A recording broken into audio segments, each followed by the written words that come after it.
செக்கரியா அதிகாரம். மக்கள் தம்மிடம் திரும்பி வர ஆண்டவரின் அழைப்பு. தாரியு அரசனது 2ஆம் ஆட்சி ஆண்டின் 8ஆம் மாதத்தில் இத்தோவின் பேரனும் பெராக்கியவின் மகனுமான இறைவாக்கினர் செக்கரியாவுக்கு அருளப்பட்ட ஆண்டவரின் வாக்கு. ஆண்டவர் உங்கள் மூதாதையர் மேல் கடுஞ்சினம் கொண்டிருந்தார். ஆகவே நீ அவர்களை நோக்கி இவ்வாறு சொல்: படைகளின் ஆண்டவர் கூறுவது இதுவே, என்னிடம் திரும்பி வாருங்கள் என்கிறார் படைகளின் ஆண்டவர். உங்கள் மூதாதையரைப் போல் இருக்க வேண்டாம். முந்தைய இறைவாக்கினர் அவர்களை நோக்கி, படைகளின் ஆண்டவர் கூறுவது இதுவே, உங்களுடைய தீ நெறிகளையும் தீ செயல்களையும் விட்டு திரும்புங்கள் என்று முழக்கமிட்டனர். ஆனால் அவர்கள் எனக்கு செவி சாய்க்கவில்லை, என் சொல்லை பொருள்படுத்தவும் இல்லை என்கிறார் ஆண்டவர். உங்கள் மூதாதையார் இப்போது இருக்கிறார்களா? இறைவாக்கினரும் என்றென்றும் உயிரோடு இருப்பார்களா?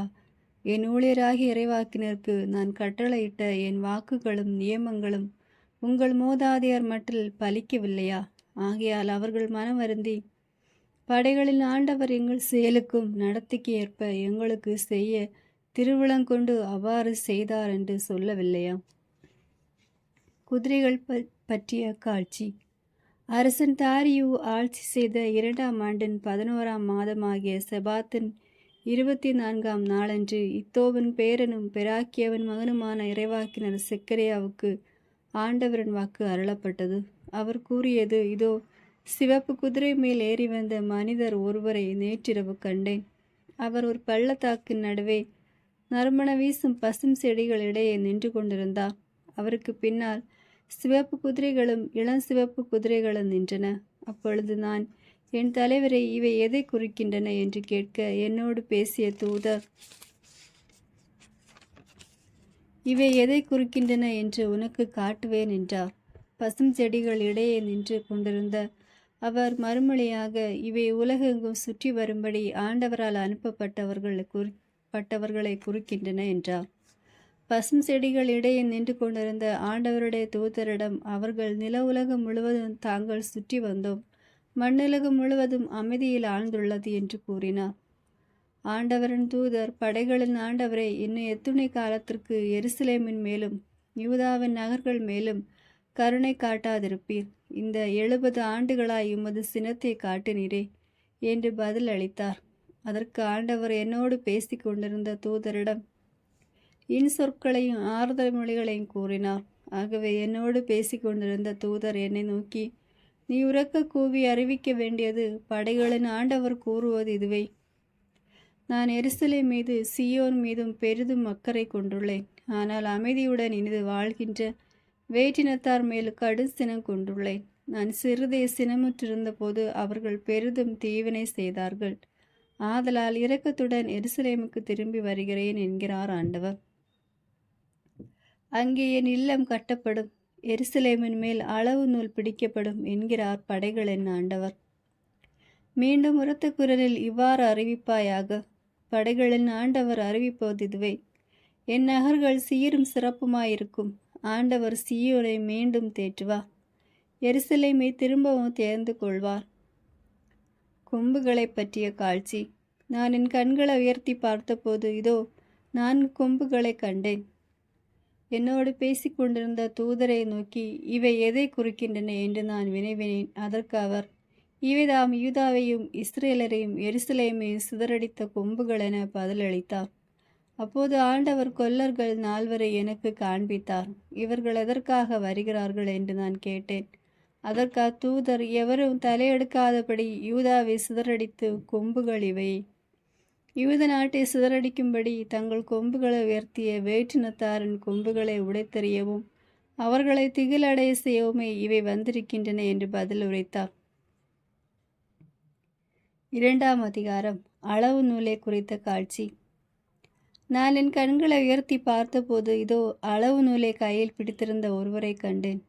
எங்கே போகிறீர் என்று நான் அவரை வினவினேன். அதற்கு அவர், எருசலேமை அளந்து அதன் அகலமும் நீளமும் எவ்வளவு என்பதை காணப்போகிறேன் என்றார்.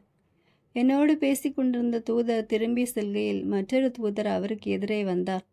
வந்தவர் முன்னவரிடம் இவ்வாறு சொன்னார்: ஓடி சென்று அந்த இளைஞனிடம் நீ சொல்ல வேண்டியது, எருசலேமில் எண்ணறிந்த மனிதர்களும் திரளான கால்நடைகளும் இருப்பதால் அந்நகரம் மதில் இல்லாத ஊர்களைப் போல் இருக்கும்.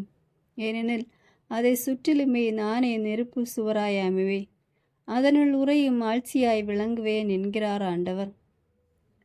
நாடு கடத்தப்பட்டோர் திரும்பி வர அழைப்பு. எழுந்திருங்கள், வடநாட்டிலிருந்து ஓடி வாருங்கள் என்கிறார் ஆண்டவர். உலகின் 4 திசைகளுக்கும் உங்களை சிதறடித்தவர் நானே என்கிறார் ஆண்டவர். பாபிலோனில் குடியிருக்கும் சியோனே, தப்பி பிழைத்துக்கொள். என்னை தமது மாட்சிக்கென்று அனுப்பிய ஆண்டவர் உங்களை கொள்ளையடித்த வேற்றினத்தாரை குறித்து, உங்களை தொடுகிறவர் என் கண்மணியை தொடுகிறான் என்கிறார். இதோ அவர்களுக்கு எதிராக என் கையை ஓங்கப் போகிறேன். தங்களுக்கு பணிவிடை செய்தவர்களுக்கே கொள்ளை பொருளாவார்கள். அப்பொழுது நீங்கள் என்னை அனுப்பியது படைகளின் ஆண்டவர் என்று அறிந்து கொள்வீர்கள். மகளே சீயோன், அகமகிழ்ந்து ஆர்ப்பரி. இதோ நான் வருகிறேன், வந்து உன் நடுவில் குடிகொள்வேன் என்கிறார் ஆண்டவர். அந்நாளில் வேற்றினத்தார் பலர் ஆண்டவரிடம் வந்து சேர்வார்கள். அவர்கள் அவருடைய மக்களாயிருப்பார்கள். அவர் உன் நடுவில் தங்கியிருப்பார். நீங்களும் படைகளின் ஆண்டவரே என்னை உங்களிடம் அனுப்பினார் என்பதை அறிந்து கொள்வீர்கள். ஆண்டவர் யூதாவை புனித நாட்டில் தமக்குரிய பங்காக உரிமை சொத்தாக்கி கொள்வார். எருசலேமை மீண்டும் தேர்ந்து கொள்வார். மானிடரே, நீங்கள் அனைவரும் ஆண்டவர் திருமண அமைதியாயிருங்கள், ஏனெனில் அவர் தம் புனித இடத்திலிருந்து எழுந்தருளினார். 3ஆம் அதிகாரம். தலைமை குறிகளை குறித்து கண்ட காட்சி. பின்பு அவர் தலைமை குருவாகிய யோசுவாவை எனக்கு காட்டினார். அவர் ஆண்டவரின் தூதர் முன்னிலையில் நின்று கொண்டிருந்தார். அவர் மேல் குற்றம் சாட்டுவதற்கு அவரது வலப்பக்கத்தில் சாத்தானும் நின்று கொண்டிருந்தான். அப்பொழுது ஆண்டவரின் தூதர் சாத்தானை நோக்கி, சாத்தானே, ஆண்டவர் உன்னை கடிந்து கொள்வாராக. எருசலேமை தெரிந்தெடுத்து ஆண்டவர் உன்னை அதட்டுவாராக. அடுப்பிலிருந்து எடுத்த கொள்ளி அல்லவா இவர் என்றார். யோசுவாவை அழுக்கு உடைகளை உடுத்தியவராய் தூதர் மேல் நின்று கொண்டிருந்தார். தூதர் தம்முன் நின்று கொண்டிருந்தவர்களை நோக்கி, அழுக்கு உடைகளை இவரிடமிருந்து களைந்து விடுங்கள் என்றான். பின்பு அவரிடம், உன்னிடமிருந்து உன் தீசெயல்களை அகற்றிவிட்டேன். நீ உடுத்தி கொள்வதற்கு பட்டாடைகளை அளிப்பேன் என்றான். மேலும் தூய்மையான தலைப்பாகையை ஒன்றை அவருக்கு அணிவியுங்கள் என்றார். அவ்வாறே அவர்கள் தூய்மையான தலைப்பாகையை அணிவித்து பட்டாடைகளை உடுத்தினர். ஆண்டவரின் தூதர் அங்கேயே நின்று கொண்டிருந்தார். ஆண்டவரின் தூதர் யோசுவாவுக்கு விடுத்த உறுதிமொழி இதுவே: நீ என் வழிகளில் நடந்து என் திருமுறைகளை கடைப்பிடித்து ஒழுகினால் நீ என் நிலத்தை ஆழ்வாய், என் திருமுற்றங்களுக்கும் பொறுப்பாளி ஆவாய். இங்கே நிற்கும் தூதர்களிடையே சென்று வரும் உரிமையை உனக்கு தருவேன் என்று படைகளின் ஆண்டவர் கூறுகிறார். தலைமை குரு யோசுவாவே, நீயும் உன் முன்னே அமர்ந்திருக்கும் உன் தோழரும் கேளுங்கள். அவர்கள் நல்லடையாளமான மனிதர்கள். இதோ நான் தளிர் எனப்படும் என் ஊழியன் தோன்றுமாறு செய்வேன். யோசுவாவின் முன்னிலையில் நான் வைத்த கல்லை பார். இந்த ஒரே கல்லில் 7 பட்டைகள், அதில் நான் எழுத்துக்களை பொறித்திடுவேன் என்கிறார் படைகளின் ஆண்டவர். ஒரே நாளில் இந்த நாட்டின் தீச்செயலை அகற்றுவேன் படைகளின் ஆண்டவர் கூறுகிறார். அந்நாளில் ஒவ்வொருவரும் தம் அடுத்திருப்பவரை தம் திராட்சை கொடியின் கீழும் அத்திமரத்தின் கீழும் தங்கி அழைப்பர். 4ஆம் அதிகாரம். விளக்கு தண்டை குறித்த காட்சி.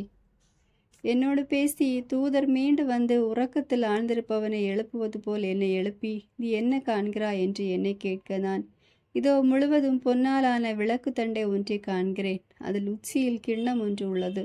அக்கிண்ணத்தின் மேல் 7 அகல்கள் இருக்கின்றன. மேலே உள்ள ஒவ்வொரு அகலுக்கும் 7 முக்குகள் உள்ளன. விளக்கு தண்டின் அருகில் வலப்புறம் ஒன்றும் இடப்புறம் ஒன்றுமாக 2 ஒலிவ மரங்கள் இருக்கின்றன என்றேன். அப்போது என்னோடு பேசி கொண்டிருந்த தூதரை நோக்கி, நான், என் தலைவரை, இவை எதை குறிக்கின்றன என்று வினவினேன். என்னோடு பேசி கொண்டிருந்த தூதர், இவை எதை குறிக்கின்றன என்பது உனக்கு தெரியாதா என கேட்டார். நான், என் தலைவரை, எனக்கு தெரியாது என்றேன். செருபாவேலுக்கு ஆண்டவரின் வாக்குறுதி. மீண்டும் அவர் என்னிடம், செருபாவேலுக்கு ஆண்டவர் அருளிய வாக்கு இதுவே: உனது ஆற்றலாலும் அல்ல, வலிமையாலும் அல்ல, ஆனால் எனது ஆவியாலே ஆகும் என்கிறார் படைகளின் ஆண்டவர். மாபெரும் மலையே, செருபாபேலுக்கு முன் நிலை என்ன? ஒரு சமவெளிக்கு ஒப்பாவாய். அவரே தலையாய கல்லை கொண்டு வருவார். அப்போது அதன் மேல் அருள் பொழிக என்று ஆரவாரம் ஒலிக்கும் என்றார். ஆண்டவரின் வாக்கு மீண்டும் எனக்கு அருளப்பட்டது.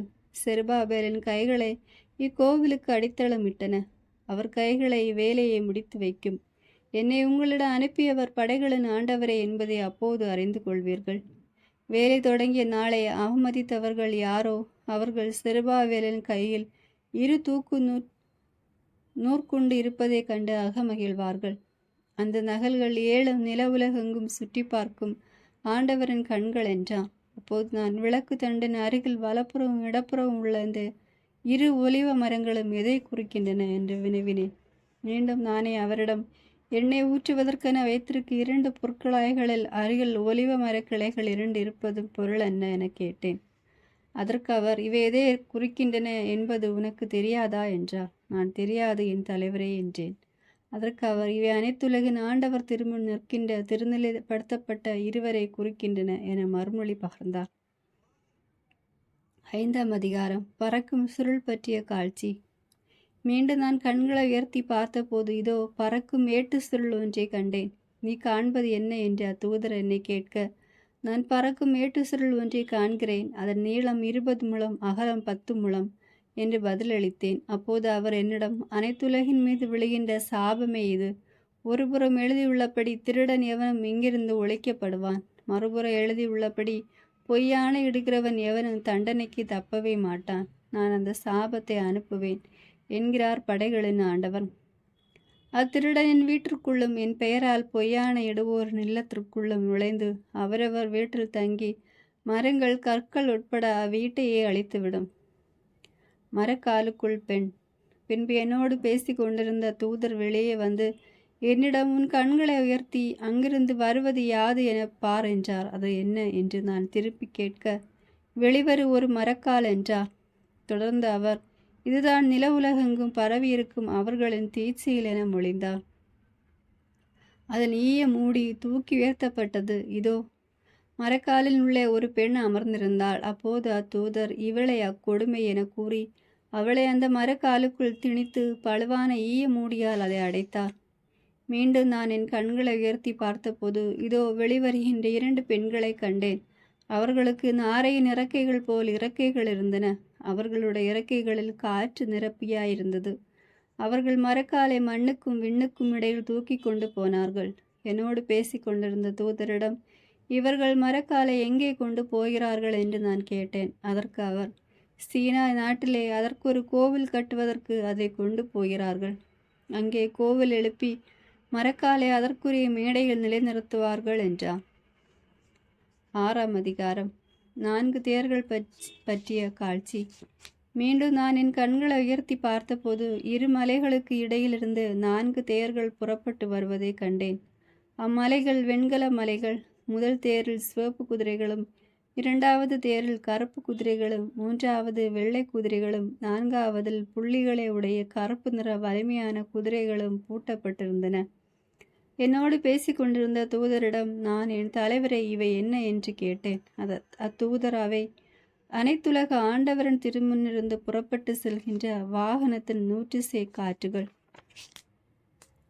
கருப்பு குதிரைகள் பூட்டிய தேர் வடநாட்டை நோக்கி செல்கிறது. வெண்ணிற குதிரைகள் அவற்றை பின்தொடர்ந்து போகின்றன. கருப்பு நிற குதிரைகளோ தென்னாட்டை நோக்கி செல்கின்றன என்று கூறினார். வலிமையான குதிரைகள் புறப்பட்டு சென்று உலகெங்கும் சுற்றி வருவதற்குள் துடித்தன. அப்போது அவர், போய் உலகை சுற்றி வாருங்கள் என்றார். அவ்வாறே அவை உலகெங்கும் சுற்றி திரிந்தன. பின்பு அவர் என்னை நோக்கி கூக்குரலிட்டு, இதோ பா, வடநாட்டை நோக்கி சென்றவை அந்நாட்டில் எனது உள்ளம் அமைதி கொள்ளும்படி செய்திருக்கின்றன என்றார். யோசுவாவை முடிசூட்டுவிக்க ஆண்டவரது கட்டளை. மீண்டும் ஆண்டவரது வாக்கு எனக்கு அருளப்பட்டது. நாடு கடத்தப்பட்டு பாபிலோனிலிருந்து திரும்பி வந்திருக்கின்ற என் தாய் தோபியா, எதையா என்பவரிடமிருந்து நன்கொடைகளை பெற்றுக்கொள். அன்றைக்கு செப்பானியாவின் மகனான யோசியாவின் இல்லத்திற்கு போ. அங்கே அவர்களிடம் பெற்றுக்கொண்ட பொன் வெள்ளியை கொண்டு முடி செய்து தலைமை குருவும் யோசதாக்கின் மகனுமான யோசுவாவின் தலையில் அதை சூட்டு. சூட்டிய பின் இவ்வாறு சொல், படைகளின் ஆண்டவர் கூறுவது இதுவே. இதோ தளிர் என்னும் பெயர் கொண்ட மனிதர் தம் இடத்திலிருந்து துளிர்ப்பார். ஆண்டவரின் கோவிலை கட்டி எழுப்புவார்.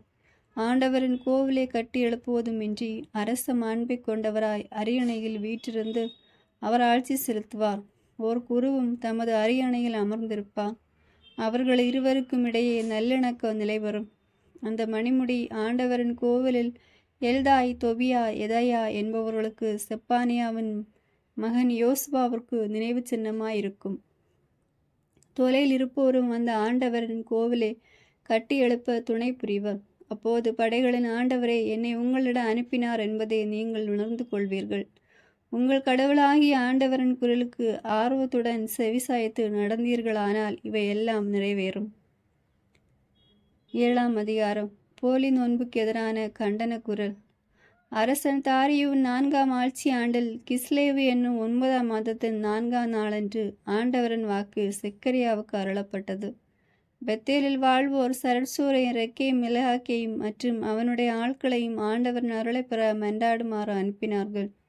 மேலும் படைகளின் ஆண்டவரது கோவிலில் இருக்கும் குருக்களையும் இறைவாக்கினர்களையும் கண்டு, நாங்கள் இத்தனை ஆண்டுகளாக செய்து வந்தது போல் 5ஆம் மாதத்தில் நோன்பிருந்து புலம்ப வேண்டுமா என்று கேட்டு வரவும் இவர்களை அனுப்பினார்கள். அப்போது படைகளின் ஆண்டவரது வாக்கு எனக்கு அருளப்பட்டது. நாட்டின் எல்லா மக்களுக்கும் குருக்களுக்கு நீ கூற வேண்டியது, இந்த 70 ஆண்டுகளாக 5ஆம் மாதத்திலும் 7ஆம் மாதத்திலும் நோன்பிருந்து ஓலமிட்டு அழுதீர்களே, எனக்காகவா நோன்பிருந்தீர்கள்? நீங்களும் உணவருந்திய போதும் குடித்த போது உங்களுக்கு தானே உணவருந்தினீர்கள், உங்களுக்கு தானே குடித்தீர்கள். எருசலேமில் மக்கள் குடியேறும்போது அந்த சீரும் சிறப்புமாய் இருந்தபோதும் அதை சூழ்ந்திருந்த நகர்கள், தென்னாடு, சமவெளி, நிலம் ஆகியவற்றில் மக்கள் குடியேறிய போதும் முன்னாலே இறைவாக்கினர் வாயிலாக ஆண்டவர் முழங்கிய சொற்கள் இவை அல்லவா? கீழ்ப்படியாமையே நாடு கடத்தப்பட்டதற்கு காரணம். மீண்டும் ஆண்டவரின் வாக்கு செக்கரியாவுக்கு அருளப்பட்டது. படைகளின் ஆண்டவர் கூறுவது இதுவே, நேர்மையுடன் நீதி வழங்குங்கள், ஒருவருக்கொருவர் அன்பும் கருணையும் காட்டுங்கள். கைம்பெண்ணையோ அனாதையோ அந்நியரையோ ஏழைகளையோ ஒடுக்க வேண்டாம். உங்களுக்குள் எவரும் தம் சகோதரனுக்கு எதிராக தீமை செய்ய மனத்தாலும் நினைக்க வேண்டாம். ஆனால் அவர்களோ அதற்கு செவி கொடுக்க மறுத்தார்கள். இறுகிய மனத்துடன் முகத்தை திருப்பிக் கொண்டார்கள், தங்கள் காதுகளை பொத்திக் கொண்டார்கள். படைகளின் ஆண்டவர் தம் ஆவியால் முன்னாலே இறைவாக்கினர்கள் வாயிலாக அனுப்பி தந்த திருச்சட்டத்தையும் வாக்குகளையும் கேட்டு விடாதபடி பாறையை போல் தங்கள் இதயங்களை கடினப்படுத்தி கொண்டார்கள். ஆதலால் படைகளின் ஆண்டவர் கடு சினமுற்றார். நான் கூப்பிட்ட போது அவர்கள் கேளாதிருந்தது போல அவர்கள் கூப்பிட்ட போதும் நானும் கேட்கவில்லை என்கிறார் படைகளின் ஆண்டவர். ஆகவே முன்பு அறியாத வேற்றினத்தார் நடுவிலும் அவர்களை சிதறடித்தேன். இவ்வாறு அவர்கள் விட்டு சென்ற நாடு பாழடைந்து போயிற்று. போவார் வருவார் எவருமே அங்கில்லை. இனிய நாட்டை பாழாக்கிவிட்டார்கள். 8ஆம் அதிகாரம். எருசலேமை கட்டுவதற்கு ஆண்டவரின் வாக்குறுதி. படைகளின் ஆண்டவரது வாக்கு மீண்டும் எனக்கு அருளப்பட்டது. படைகளின் ஆண்டவர் கூறுவது இதுவே, சீயோன் மீதுள்ள அன்பு வெறியால் நான் கனன்று கொண்டிருக்கின்றேன், அதன் மீதுள்ள அன்பு வெறியால் நான் சினமுற்றிருக்கின்றேன். ஆண்டவர் கூறுவது இதுவே, சீயோனுக்கு நான் திருப்பி வரப்போகின்றேன், எருசலேம் நடுவில் குடியிருக்கப் போகின்றேன். எருசலேமே உண்மையுள்ள நகர் என்றும் படைகளின் ஆண்டவரது மலை திருமலை என்றும் பெயர் பெற்று விளங்கும். படைகளின் ஆண்டவர் கூறுவது இதுவே, எருசலேமின் தெருக்களில் கிழவரும் கிழவியரும் மீண்டும் அமர்ந்திருப்பார்கள். வயது முதிர்ந்தவர்களானதால் ஒவ்வொருவரும் தம் கையில் கோல் வைத்திருப்பார்கள். நகரின் தெருக்களில் சிறுவரும் சிறுமியரும் நிறைந்திருப்பார்கள். அவர்கள் அதன் தெருக்களில் விளையாடி கொண்டிருப்பார்கள். படைகளின் ஆண்டவர் கூறுவது இதுவே, இம்மக்களின் எஞ்சியிருப்போரின் கண்களுக்கு இவையெல்லாம் அந்நாட்களில் விந்தையாய் தோன்றினாலும் என் கண்களுக்கு விந்தையாய் தோன்றுமோ என்கிறார் படைகளின் ஆண்டவர். படைகளின் ஆண்டவர் கூறுவது இதுவே, இதோ கீழ்த்திசை நாட்டு நின்றும் மேற்றிசை நாட்டு நின்றும் என் மக்களை விடுவிப்பேன். அவர்களை அழைத்து கொண்டு வருவேன். அவர்கள் எருசலேமில் குடியிருப்பார்கள். அவர்கள் என் மக்களாயிருப்பார்கள். உண்மையிலும் நீதியிலும் நான் அவர்களுக்கு கடவுளாயிருப்பேன். படைகளின் ஆண்டவர் கூறுவது இதுவே, படைகளின் ஆண்டவரது கோவிலை கட்டி எழுப்பும்படி அதற்கு அடித்தளமிட்ட நாளிலிருந்து பேசிய இறைவாக்கினரின் வாய்மொழிகளுக்கு செவி சாய்ப்போரே, உங்கள் கைகள் வலிமை பெறட்டும். ஏனெனில் இந்நாள் வரை மனிதருக்கோ கால்நடைகளுக்கோ கூலி கிடைக்கவில்லை. போவார் வருவோருக்கோ பகைவரிடமிருந்து பாதுகாப்பில்லை. நான் எல்லா மனிதரையும் ஒருவருக்கு எதிராக ஒருவர் எழும்பும்படி செய்துவிட்டேன். இப்பொழுதோ இம்மக்களில் எஞ்சியிருப்போருக்கும் முன்னாளில் நான் இருந்தது போல் இருக்க மாட்டேன் என்கிறார் படைகளின் ஆண்டவர். ஏனெனில் அவர்கள் அமைதியில் பயிர் செய்வார்கள். திராட்சை செடி தன் கனியை கொடுக்கும், வயல் நிலம் தன் விளைவை தரும். வானம் பனியை பொழியும். நானோ இம்மக்களில் எஞ்சியிருப்போர் இவற்றையெல்லாம் உரிமையாக்கி கொள்ள செய்வேன். யூத குடும்பத்தாரே, இஸ்ரேல் குடும்பத்தாரே, வேற்றினத்தாரிடையே நீங்கள் ஒரு சாப சொல்லாயிருந்தீர்கள். இப்பொழுதே நான் உங்களை மீட்டருள்வேன். நீங்களும் ஓர் ஆசிமொழி ஆவீர்கள். அஞ்சாதீர்கள். உங்கள் கைகள் வலிமை பெறட்டும். ஆகவே படைகளின் ஆண்டவர் கூறுவது இதுவே: உங்கள் மூதாதையார் என்னை சினமடைய செய்தபோது நான் கருணை காட்டாது உங்களுக்கு தீங்கு செய்ய திட்டமிட்டேன் என்கிறார் படைகளின் ஆண்டவர். அவ்வாறே இந்நாட்களில் மீண்டும் எருசலேமுக்கும் யூதாவின் குடும்பத்தாருக்கும் நன்மை செய்ய திட்டமிட்டுள்ளேன். ஆகையால் அஞ்சாதீர்கள். நீங்கள் கடைபிடித்து ஒழுக வேண்டியவை இவையே: ஒருவரோடு ஒருவர் உண்மை பேசுங்கள். உங்கள் நகர வாயில்களில் நீங்கள் அளிக்கும் தீர்ப்பு நீதியாகவும் நல்லுறவுக்கு வழிகோலுவதாகவும் இருக்கட்டும். ஒருவருக்கு எதிராக மற்றொருவர் தீமை செய்ய மனத்தால நினைக்க வேண்டாம். பொய்யான இடுவதை விரும்பாதீர்கள், ஏனெனில் இவற்றையெல்லாம் நான் வெறுக்கிறேன் என்கிறார் ஆண்டவர். படைகளின் ஆண்டவரது வாக்கு எனக்கு மீண்டும் அருளப்பட்டது. படைகளின் ஆண்டவர் கூறுவது இதுவே: 4ஆம் மாதத்தின் நோன்பும் 5ஆம் மாதத்தின் நோன்பும் 7ஆம் மாதத்தின் நோன்பும் 10ஆம் மாதத்தின் நோன்பும் யூத குடும்பத்தாருக்கு மகிழ்ச்சியும் களிப்பு நிறைந்த மாபெரும் திருவிழா நாட்களாக மாறிவிடும். ஆதலால் வாய்மை நல்லுறவையும் நாடுங்கள். படைகளின் ஆண்டவர் கூறுகிறார்: மக்கள் இனங்களுக்கும் பல நகர்களில் குடியிருப்போரும் கூட வருவார்கள். ஒரு நகரில் குடியிருப்போர் மற்றொரு நகர் நின்று சென்று, நாம் ஆண்டவரது அருளை மன்றாடவும் படைகளின் ஆண்டவரை வழிபடவும் தேடவும் நாடவும் விரைந்து செல்வோம், வாருங்களேன், நாங்களும் வருகிறோம் என்று சொல்வார்கள். மக்கள் இனங்கள் பலவும் வலிமை வாய்ந்த வேற்றினத்தாரின் படைகளின் ஆண்டவரை நாடவும் அவரது அருளை மன்றாடவும் எருசலேமுக்கு வருவார்கள். படைகளின் ஆண்டவர் கூறுவது இதுவே: அந்நாட்களில் ஒவ்வொரு மொழி பேசும் வேற்றினத்தாரிலும் 10 பேர் மேலாடையை பற்றி கொண்டு, உங்கள் கடவுள் உங்களோடு இருக்கின்றார் என்று நாங்கள் கேள்விப்பட்டதால் நாங்களும் உங்களோடு வருகிறோம் என்பார்கள். 9ஆம் அதிகாரம். அண்டை நாட்டினருக்கு வரும் தண்டனை. ஓர் இறைவாக்கு, ஆண்டவரின் வாக்கு அதிராக்கு நாட்டிற்கு எதிராக எழும்புகிறது. அது தமஸ்கு நகர் மீது இறங்கி தங்கும். ஏனெனில் இஸ்ரேலின் எல்லா குலங்களைப் போலவே சிரியர் நாட்டின் நகர்களும் ஆண்டவருக்கே உரியன. அதன் எல்லைக்கு அடுத்துள்ள ஆமாத்தும் ஞானத்தில் சிறந்த தீரும் சீதோனும் அவருக்கே சொந்தம். தீர் தன்னை சுற்றிலும் அரண் ஒன்றை கட்டி எழுப்பியது. தூசியைப் போல் வெள்ளியையும் தெருசேற்றைப் போல் பொன்னையும் சேமித்தது. இதோ என் தலைவர் அவற்றை பறிமுதல் செய்வார். அதன் அரணை கடலுக்குள் தூக்கி எறிவார். அந்நகரும் நெருப்புக்கு இரையாகும். அஸ்கலோன் இதை கண்டு அஞ்சி நடுங்கும். காசா நகர் வேதனையால் துடிதுடிக்கும். அவ்வாறே எக்ரோனும் நம்பிக்கை இழந்துவிடும். காசா நகரில் இருந்த அரசன் அழிந்தொழிவான். அஸ்கோலன் குடியேற்று போகும். அஸ்தோதில் கலப்பினத்தார் குடியிருப்பார்கள். பெலிஸ்தியரின் ஆணவத்தை நான் ஒழித்திடுவேன். இரத்தம் வடியும் இறைச்சியை அவர்கள் வாயினின்று அகற்றுவேன். அருவருப்பான உணவை அதன் பற்களிடமிருந்து நீக்குவேன்.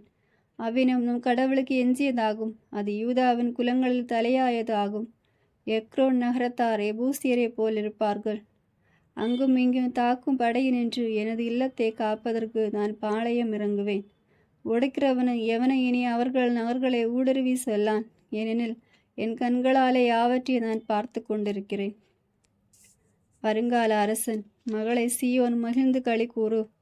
மகளை எருசலேம் ஆர்ப்பரி. இதோ உன் அரசர் உன்னிடம் வருகிறார். அவர் நீதியுள்ளவர், வேற்றி வேந்தர், எளிமை உள்ளவர். கழுதையின் மேல் கழுதை குட்டியாகிய மறியின் மேல் ஏறி வருகிறார். அவர் எப்ராஹிமில் தேர்ப்படை இல்லாமற் போக செய்வார். எருசலேமில் குதிரைப்படையை அறவே ஒழித்து விடுவார். போர்க்கருவியான வில்லும் முடிந்து போகும். வேற்றினத்தார்க்கு அமைதியை அறிவிப்பார். அவரது ஆட்சி ஒரு கடல் முதல் மறு கடல் வரை, பேராறு முதல் நில உலகின் எல்லைகள் வரை செல்லும். கடவுளின் மக்களுக்கு கிடைக்கும் மீட்பு. உன்னை பொறுத்த மட்டில் உன்னோடு நான் செய்த உடன்படிக்கையின் இரத்தத்தை முன்னிட்டு சிறைப்பட்டிருக்கும் உன்னை சார்ந்தோரை நீரற்ற படுகொலையில் இருந்து விடுவிப்பேன். நம்பிக்கையுடன் காத்திருக்கும் சிறை கைதிகளை உங்கள் அரணுக்கு திரும்பி வாருங்கள். 2 மடங்கு நன்மைகள் நான் உங்களுக்கு தருவேன் என்று நான் இன்று உங்களுக்கு அறிவிக்கிறேன். நான் யூதாவை என் வில்லாக்கி கொண்டேன். எப்ரீமை அம்பாக அமைத்து கொண்டேன். சியோனே, உன் மக்களை யாவனுக்கும் எதிராக ஏவிவிட்டு உன்னை வல்லவனின் வாழ்போல் ஆக்குவேன். அப்போது அவர்கள் மீது ஆண்டவர் தோன்றுவார். அவரது அம்பு மின்னலை போல் பாய்ந்து செல்லும். தலைவராகிய ஆண்டவர் எக்காலம் மோதி ஒலி எழுப்புவார். அவர் தென் திசை சூறாவளிக்கு இடையே நடந்து வருவார். படைகளின் ஆண்டவர் அவர்களுக்கு அடைக்கலமாயிருப்பார். அவர்கள் தங்கள் பகைவரை ஒழித்து கட்டி அவர்களுடைய கவன் கற்களை மிதித்து போடுவார்கள். திராட்சை ரசத்தைப் போல அவர்களது குருதியை குடிப்பார்கள். கிண்ணம் போல் நிரப்பி வழிந்தும் பலிபீடத்தின் கொம்புகளைப் போல் நனைந்தும் இரத்தத்தால் நிறைந்திருப்பார்கள். அந்நாளில் அவர்களுடைய கடவுளாகிய ஆண்டவர் தம் மக்களாகிய அவர்களை ஆயர்த்தம் மந்தையை மீட்பது போல மீட்டருள்வான். அவரது நாட்டில் மணிமுடியில் பதிக்கப்பட்டுள்ள கற்களைப் போல் உளர்வார்கள். ஆம், அக்காட்சி எத்துணை இனியது, எத்துணை அழகியது! கோதுமை இளங்காளையரையும் புது திராட்சை ரசம் கண்ணீரையும் செழிப்புற செய்யும். 10ஆம் அதிகாரம். விடுதலைக்கான ஆண்டவரின் வாக்குறுதி. இளவேனில் காலத்தில் மழைக்காக ஆண்டவரிடம் மன்றாடுங்கள். ஆண்டவரே மின்னல்களை உண்டாக்குபவர், மனிதருக்கு அவரே மழையை தருபவர், வயல்வெளிகளில் பயிரினங்களை முளைவிப்பவரும் அவரே. குலதெய்வங்கள் வீணானந்தையே கூறுகின்றன, குறி சொல்வோர் பொய்க்காட்சி காண்கின்றனர். அவர்கள் போலி கனவுகளை எடுத்துரைக்கின்றனர், வெறுமையான ஆறுதல் மொழிகளை சொல்கின்றனர். ஆதலால் மக்கள் ஆடுகளைப் போல் சிதறுண்டு அலைந்தனர், ஆயரில்லாததால் துன்புறுகின்றனர். ஆயர்களுக்கு எதிராக என் கோபம் பற்றி எரிகின்றது. தலைவர்களை நான் தண்டிக்கப் போகிறேன், ஏனெனில் படைகளின் ஆண்டவர் தம் மந்தையாகிய யூத குடும்பத்தாரை கண்காணிக்கிறார். அவர்களை வலிமை மிகு போர்க்குதிரைகளைப் போல ஆக்குவார். அவர்களிடமிருந்தே மூளைக்கல் தோன்றும், கூடாரம் முளையும், போர்வெல்லும். ஆட்சியாளர் அனைவரும் ஒருங்கே அவர்களிடமிருந்துதான் தோன்றுவார். அவர்கள் ஆற்றல் மிக்க போர் வீரர்களைப் போல் பகைவரை சேற்றில் தள்ளி மிதிப்பார்கள். யூத குடும்பத்தை ஆற்றல் மிக்கதாய் ஆக்குவேன், யோசேப்பு குடும்பத்தை மீட்டருள்வேன். அவர்கள் மீது இரக்கம் கொண்டுள்ளதால் அவர்களை நான் திரும்பி வர செய்வேன். அவர்கள் என்னால் தள்ளிவிடப்படாதவர்களைப் போல் இருப்பார்கள், ஏனெனில் நானே அவர்களுடைய கடவுளாகிய ஆண்டவர். நான் அவர்களின் மன்றாட்டுக்கு மறுமொழி அளிப்பேன். எப்ரேய மக்கள் ஆற்றல் மிக்க வீரரைப் போல ஆவார்கள். திராட்சை மது அருந்தியவரின் உள்ளத்தைப் போல அவர்கள் உள்ளம் களிப்படையும். அவர்கள் பிள்ளைகளும் அதை கண்டு மகிழ்ச்சி உறுவார்கள். ஆண்டவரில் அவர்கள் இதயம் மகிழ்ந்து களிப்பூறும். சீழ்க்க ஒலி எழுப்பி நான் அவர்களை சேர்த்து கொள்வேன், ஏனெனில் நானே அவர்களை மீட்டருள்வேன். முன்போலவே அவர்களை பழகி பெருகுவார்கள். மக்களினங்களுக்கிடையே நான் அவர்களை சிதறடித்தாலும் தொலை நாடுகளில் என்னை அவர்கள் நினைத்து கொள்வார்கள். தங்கள் மக்களோடு வாழ்ந்து திரும்பி வருவார்கள். நான் அவர்களை எகிப்து நாட்டு நின்று திரும்பி வர செய்வேன். அசீரியாவில் இருந்து அவர்களை கூட்டிக் கொண்டு வருவேன். கிளையாது லெபோனன் நாடுகளுக்கு அவர்களை கொண்டு வருவேன். இடமில்லாமல் போகும் மட்டும் வந்து சேர்வார்கள். எகிப்திய கடலை அவர்கள் கடந்து செல்வார்கள். கடல் அலைகள் அடித்து நொறுக்கப்படும். பேராற்றின் ஆழங்களெல்லாம் வறண்டு போகும். அசீரியாவின் ஆணவம் அடக்கப்படும். எகிப்து நாட்டின் செங்கோல் அகற்றப்படும். ஆண்டவருக்குள் அவர்களை ஆற்றல் மிக்கவர்களாக்குவேன். ஆண்டவரின் பேரில் அவர்கள் பெருமை கொள்வார்கள் என்கிறார் ஆண்டவர். 11ஆம் அதிகாரம். லெபானனே, உன் வாயில்களை திறந்து வை. நெருப்பு உன் கேதுரு மரங்களை சுட்டரிக்கட்டும். தேவதாரு மரங்களை புலம்பி எழுங்கள், ஏனெனில் கேதுரு மரங்கள் வீழ்த்தப்பட்டுள்ளன. ஓங்கி வளர்ந்த மரங்கள் பாழாயின.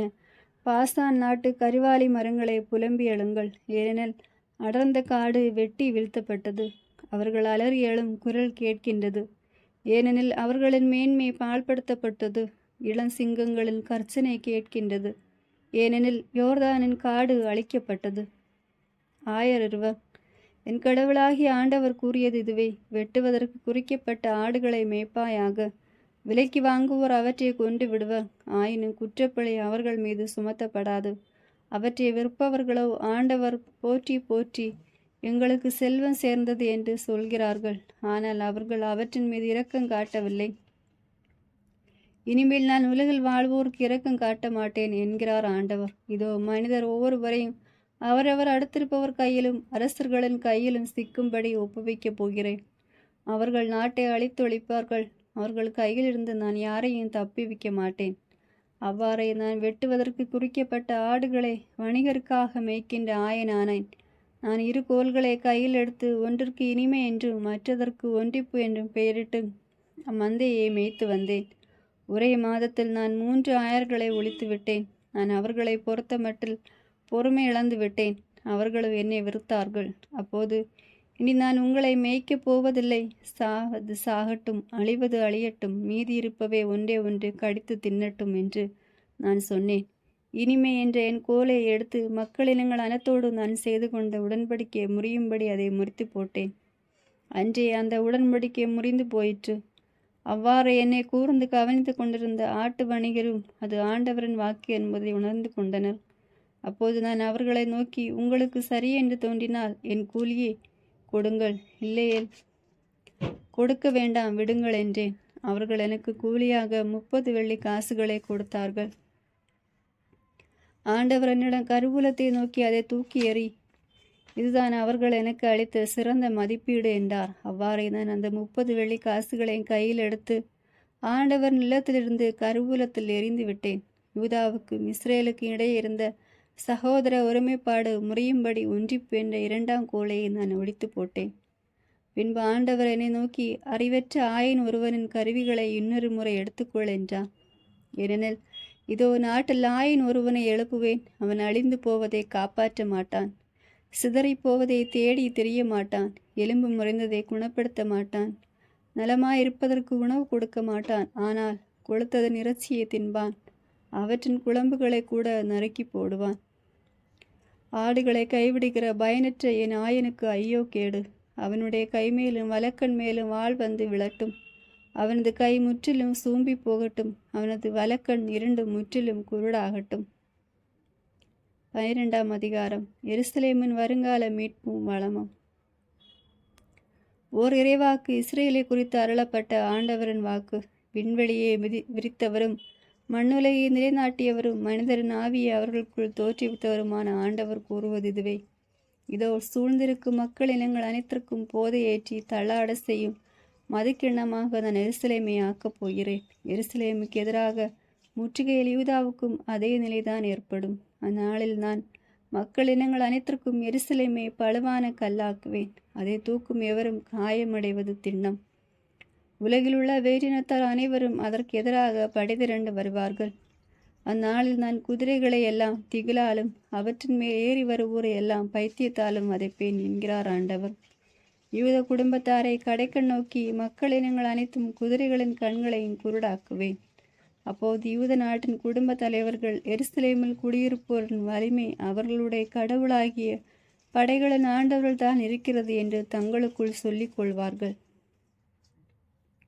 அந்நாளில் நான் யூதாவின் குடும்ப தலைவர்களை விறகுகளுக்கிடையில் வைத்த நெருப்பு சட்டி போலும் வைக்கோல் கட்டுகளுக்குள் தீப்பந்தம் போலும் ஆக்குவேன். அவர்கள் தங்களை சூழ்ந்துள்ள மக்கள் இனங்கள் அனைத்தையும் வலப்பக்கமும் இடப்பக்கவுமாய் அழித்தொழிப்பார்கள். எருசலேமோ மக்களோ முன்பிருந்த இடமாகிய எருசலேமிலே குடியிருப்பார்கள். தாவீது குடும்பத்தாரின் மேன்மையும் எருசலேமில் குடியிருப்போரின் மேன்மையும் யூதாவின் மேன்மையை விட மிகுந்து விடாதிருக்க ஆண்டவர் யூதாவின் கூடாரங்களுக்கே முதலில் விடுதலை அளிப்பான். அந்நாளில் எருசலேமில் குடியிருப்போருக்கு ஆண்டவர் அடைக்கலமாயிருப்பார். அந்நாளில் அவர்கள் காலூன்றி நிற்க வலுவில்லாதோர் கூட தாவீதை போலிருப்பர்.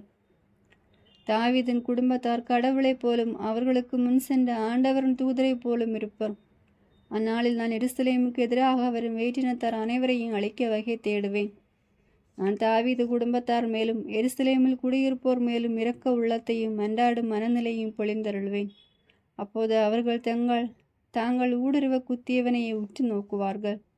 அவனை உற்று நோக்கி ஒரே பிள்ளையை பறிகொடுத்து ஓலமிட்டு அழுவோரைப் போலும் இறந்தோனைப் போலும் தம் தலைப்பிள்ளைக்காக கதறி அழுபவர் போலும் மனங்கசந்து அழுவார்கள். அந்நாளில் எருசலேமில் எழும்பும் ஓலம் மெகிதோவின் சமவெளியில் அதித்தோம்பரின் புலம்பலை போல் பெரியதாயிருக்கும். நாடு முழுவதும் குடும்பமாக புலம்பிக் கொண்டிருக்கும். தாவீது குடும்பத்தாரின் குடும்பங்கள் ஒரு புறம் தனித்தும் அவர்களுடைய பெண்கள் மற்றொரு புறம் தனித்தும், நாத்தான் குடும்பத்தாரின் குடும்பம் ஒரு புறம் தனித்தும் அவர்களுடைய பெண்கள் மற்றொரு புறம் தனித்தும், லேவி குடும்பத்தாரின் குடும்பங்கள் ஒரு புறம் தனித்தும் அவர்களுடைய பெண்கள் மற்றொரு புறம் தனித்தும், சிமேயி குடும்பங்கள் ஒரு புறம் தனித்தும் அவர்களுடைய பெண்கள் மற்றொரு புறம் தனித்தும் புலம்பி அழுவார்கள். எஞ்சியுள்ள எல்லா குடும்பங்களிலும் ஒவ்வொரு குடும்பமும் தனித்தனியையும் அவற்றிலுள்ள பெண்கள் தனித்தனியையும் புலம்பி அழுவார்கள். 13ஆம் அதிகாரம். அந்நாளில் பாவத்தையும் தீட்டையும் தீக்கு தூய்மையாக்கும் நீரூற்று தாவீதின் குடும்பத்திற்காருக்கெனவும் எருசலேமில் குடியிருப்போருக்கெனவும் தோன்றும். அந்நாளிலே நான் சிலைகளின் பெயர்கள் நாட்டில் இல்லாதவாறு அறவே ஒழித்து விடுவேன். அதன் பின் அவற்றை பற்றிய நினைவு யாருக்கும் இராது. மேலும் போலி இறைவாக்கினரையும் அசுத்த ஆவியை நாட்டிலிருந்து விரட்டி விடுவேன் என்கிறார் படைகளின் ஆண்டவர். எவனாவது மீண்டும் இறைவாக்கினனாக தோன்றுவானாகில் அவனை பெற்றெடுத்த தந்தையும் தாயும் ஆண்டவரின் பெயரால் பொய் பேசுவதால் நீ உயிர் வாழக்கூடாது என்று அவனிடம் சொல்வார்கள். அவன் இறைவாக்கு உரைக்கும் போதே அவனை பெற்றெடுத்த தாய் தந்தையர் அவனை குத்தி கொண்டு போடுவார்கள். அந்நாளில் இறைவாக்கினர்கள் ஒவ்வொருவனும் இறைவாக்கு உரைக்கும் போது தான் கண்ட காட்சியை குறித்து வெட்கமடைவான். ஏமாற்றுவதற்காக கம்பளி மேலாடையை பொருத்தி கொள்ள மாட்டான். ஆனால் நான் இறைவாக்கியன் அல்ல, நிலத்தை பயிரிடுகிற உழவன், என் இளமை முதல் நிலத்தை உழுது பயிர் செய்பவன் என்று சொல்வான். உன் மார்பில் வந்த வடுக்கள் எவ்வாறு ஏற்பட்டன என ஒருவன் வினவினால், என் நண்பர் இல்லத்தில் காயமுற்ற போது இவை ஏற்பட்டன என மறுமொழி பகர்வான். வாளை எழுந்திடு, என் ஆயனுக்கு நெருங்கிய நண்பனுக்கு எதிராக கிளர்ந்தெழு என்கிறார் படைகளின் ஆண்டவர். ஆயனை வெட்டு, அப்போது ஆடுகள் சிதறடிக்கப்படும். சிறியோருக்கு எதிராக என் கையை ஓங்குவேன். நாட்டு மக்கள் 1/3 பங்கினர் வெட்டுண்டு மாழ்வர், 1/3 பங்கினரை எஞ்சியிருப்பார் என்கிறார் ஆண்டவர். இந்த 1/3 பங்கினரையும் வெள்ளியை நெருப்பிலிட்டு தூய்மைப்படுத்துவது போல் தூய்மைப்படுத்துவேன். பொன்னை புடமிடுவது போல் புடமிடுவேன். அவர்கள் என் பெயரை நினைத்து மன்றாடுவார்கள். நானும் அவர்களை மன்றாற்றுக்கு செவி கொடுப்பேன். இவர்கள் என் மக்கள் என்பேன் நான். அவர்கள் எங்கள் கடவுள் என்பார்கள் அவர்கள். 14ஆம் அதிகாரம். எருசலேமும் வேற்றினத்தாரும். இதோ ஆண்டவரின் நாள் வருகின்றது. அப்போது உன்னிடமிருந்து கொள்ளையிடப்பட்ட பொருட்கள் உன் கண்ணெதிரே பங்கிடப்படும். எருசலேமுக்கு எதிராக போர் தொடுக்கும்படி நான் வேற்றினத்தார் அனைவரையும் ஒன்று கூட்டப் போகிறேன். நகர் பிடிப்படும், வீடுகள் கொள்ளையிடப்படும், பெண்கள் மானபங்கப்படுத்தப்படுவார்கள். நகர் மக்களில் பாதி பேர் அடிமைகளாய் நாடு கடத்தப்படுவார்கள். ஆனால் எஞ்சியுள்ள மக்களோ நகரிலிருந்து துரத்தப்பட்ட மாட்டார்கள். பின்பு ஆண்டவர் கிளம்பி சென்று முன்னாளில் செய்தது போல் அந்த வேற்றினத்தாருக்கு எதிராக போர் புரிவார். அந்நாளில் அவருடைய காலடிகள் எருசலேமுக்கு கிழக்கே உள்ள ஒலிவமலையின் மேல் நிற்கும். அப்போது ஒலிவமலை கிழக்கு மேற்காய் செல்லும் மிக பெரும் பள்ளத்தாக்கு ஒன்றில் 2ஆக பிரிக்கப்படும். ஆகவே அம்மலையின் ஒரு பகுதி வடக்கு நோக்கியும் மற்றொரு பகுதி தெற்கு நோக்கியும் விலகி நிற்கும். அப்போது நீங்கள் என் மகளே மலைகளின் பள்ளத்தாக்கு வழியாய் தப்பி ஓடுவீர்கள். மலைகளின் பள்ளத்தாக்கு ஆட்சால் வரை பரவி இருக்கும். நீங்களோ யூதாவின் அரசன் உசியாவின் காலத்தில் ஏற்பட்ட நிலநடுக்கத்தின் போது தப்பி ஓடியது போல் ஓடிப்போவீர்கள். அப்போது உங்கள் கடவுளாகிய ஆண்டவர் தம் புனிதர்கள் அனைவரோடும் வருவார். அந்நாளில் வெப்பமோ குளிரோ உறைபனியோ இராது. அது ஒரே பகலாயிருக்கும். அதன் வரவை ஆண்டவர் மட்டுமே அறிவார். பகலுக்கு பின் இரவே வராது. மாலை வேளையிலும் ஒளி படரும். அந்நாளில் வற்றாத நீரூற்று ஒன்று எருசலேமிலிருந்து தோன்றி ஓடும். அதன் ஒரு பாதி கீழ்கடலிலும் மறுபாதி மேற்கடலிலும் சென்று கலக்கும். கோடை காலத்திலும் குளிர்காலத்திலும் அது ஓடிக்கொண்டே இருக்கும். ஆண்டவர் உலக அனைத்திற்கு அரசராய் திகழ்வார். அந்நாளில் ஆண்டவர் ஒருவர் மட்டுமே இருப்பார். அவர் திருப்பெயர் ஒன்று மட்டுமே இருக்கும். கேபாவிலிருந்து எருசலேமுக்கு தெற்கில் உள்ள ரிமோன் வரை உள்ள நாடு முழுவதும் சமவெளியாக்கப்படும். எருசலேமோ தான் இருந்த இடத்திலேயே ஓங்கி உயர்ந்து பெனியமின் வாயிலிருந்து முன்னைய வாயில் இருந்த இடமான மூலை வாயில் வரையிலும் அனேனியின் காவல் மாடத்தில் இருந்த அரசனுடைய திராட்சை ஆலைகள் வரையிலும் மக்கள் குடியேற்றத்தால் நிறைந்திருக்கும். அங்கே மக்கள் குடியிருப்பார்கள். இனி அவர்கள் சாபத்திற்கு ஆளாக மாட்டார்கள். எருசலேம் அச்சமின்றி வாழும். எருசலேமுக்கு எதிராக போர் தொடுத்த எல்லா மக்களினங்களையும் வதைக்கும் பொருட்டு ஆண்டவர் அனுப்ப கொள்ளை நோய் இதுவே. அவர்கள் நடமாடி கொண்டிருக்கும் போதே ஒவ்வொருவனது சதையும் அழுகி போகும். அவர்களுடைய கண்கள் தம் குழிகளிலே அழுகி போகும். நாக்குகளும் வாய்க்குள்ளே அழுகிவிடும். அந்நாளில் ஆண்டவர் அவர்களுக்கிடையே பெரும் குழப்பத்தை ஏற்படுத்துவார். அப்போது அவர்கள் ஒவ்வொருவரும் அடுத்திருப்பவர் மேல் கை வைப்பர். அடுத்திருப்பாருக்கு எதிராக கையை ஓங்குவர். யூதாவும் கூட எருசலேமுக்கு எதிராக போர் தொடுக்கும். அப்போது சுற்றிலும் உள்ள வேற்றினத்தாரின் செல்வங்களாகிய பொன் வெள்ளி ஆடைகள் பெருமளவில் திரட்டப்படும். அவர்களுக்கு கொள்ளை வந்தது போலவே அவர்களுடைய பாளையங்களில் இருக்கும் குதிரைகள், கோவேறு கழுதைகள், ஒட்டகங்கள், கழுதைகள் முதலிய எல்லா விலங்குகளுக்கும் கொள்ளை வரும். பின்பு எருசலேமுக்கு எதிராக எழுப்பிய வேற்றினத்தாரில் எஞ்சியிருக்கும் அனைவருக்கும் படைகளின் ஆண்டவராகிய அரசரை தொழவும் கூடார திருவிழாவை கொண்டாடவும் ஆண்டுதோறும் அங்கே போவர். உலகின் இனத்தார் எவரேனும் படைகளின் ஆண்டவராகிய அரசரை தொழ எருசலேமுக்கு போகவில்லை என்றால் அவர்கள் நாட்டில் மழை பெய்யாது. எகிப்து நாட்டினர் அவரை வழிபட வரவில்லையாயின் அவர்களுக்கும் மழை இல்லாமற் போகும். கூடார திருவிழாவை கொண்டாட வராத மக்களினங்களை வதைத்து அதே குழந்தை அவர்களையும் வதைக்கும்.